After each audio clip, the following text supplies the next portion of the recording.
سب سے آخر میں جو جنت میں جائے گا اس کا واقعہ بیان کیا نبی پاک نے کہ وہ پل صراط پر پیٹ کے بل گھسٹ رہا ہوگا اور اس شخص کی حالت ایسی ہوگی کہ اس کے نامہ اعمال میں، اس کی نیکیوں میں اس لائق نہیں ہوں گے وہ اعمال کہ اسے پل صراط پر کھڑا کر دیں اور پار کر سکیں، وہ بس پل صراط پر گھسٹ رہا ہوگا۔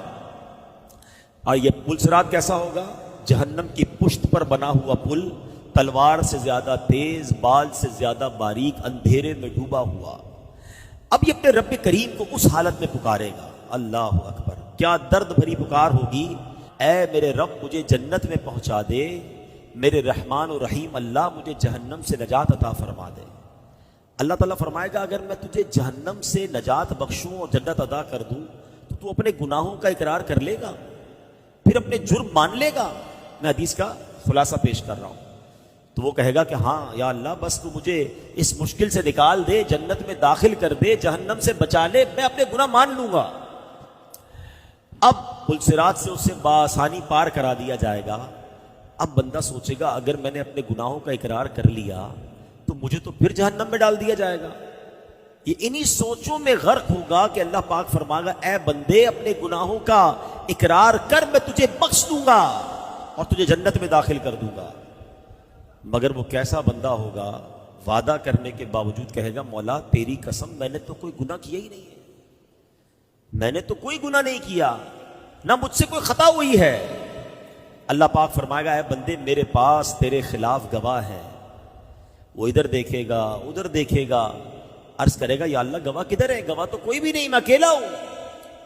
اللہ پاک اب اس کی جلد کو، اسکن جلد کو حکم دے گا اور وہ سکن جو ہے، وہ جو جلد ہے، وہ اس کے صغیرہ گناہ بیان کرنا شروع کر دے گی۔ اب اسے معلوم ہو جائے گا کہ اب تو چھٹکارے کی کوئی صورت نہیں ہے، فوراً گناہوں کا اقرار کرے گا، عرض کرے گا اے میرے مولا تیری عزت کی قسم میں نے تو بڑے بڑے گناہ بھی کیے ہیں، میں نے کبیرہ گناہ بھی کیے ہیں۔ اللہ پاک فرمائے گا میں جانتا ہوں تم سب گناہوں کا اقرار کرو، میں تجھے بخش دوں گا، تجھے جنت بھی عطا فرماؤں گا۔ پس وہ اپنے سارے گناہوں کا اقرار کر لے گا، اقبال جرم کر لے گا، اللہ کریم اسے جنت میں داخل فرما دے گا، اس کے سارے گناہ معاف فرما دے گا۔ نبی پاک علیہ الصلوۃ والسلام فرماتے ہیں یہ سب سے کم رتبے والا جنتی ہوگا۔ اے میرے پیارے اسلامی بھائیوں ذرا سوچئے، پل صراط سے گزرنا، محشر کا دن، اس کی وحشت، اور بندہ گناہگار، کس قدر دہشت کا دن ہوگا۔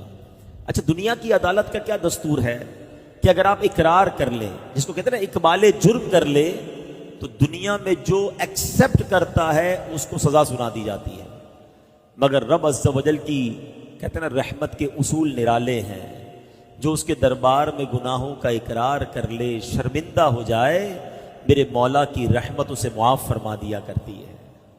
تو کہتے ہیں نا شرمندہ رہنا چاہیے، نادم رہنا چاہیے، معافی مانگتے رہنا چاہیے۔ آج کسی کو کہو یار آپ غلط کام کرتے ہو، میں کہاں غلط کرتا ہوں، وہ تیاری نہیں اپنی غلطی ماننے کے لیے۔ اللہ کے نیک بندے شرمسار رہتے ہیں، نادم رہتے۔ احادیث میں یہ مضمون ملتا ہے الندم التوبہ، شرمندگی ہی توبہ ہے۔ شرم ہی تو نہیں آتی نا، گناہ کرتے پھر بھی اسرے ہوتے ہیں۔ تو کوشش کرے کہ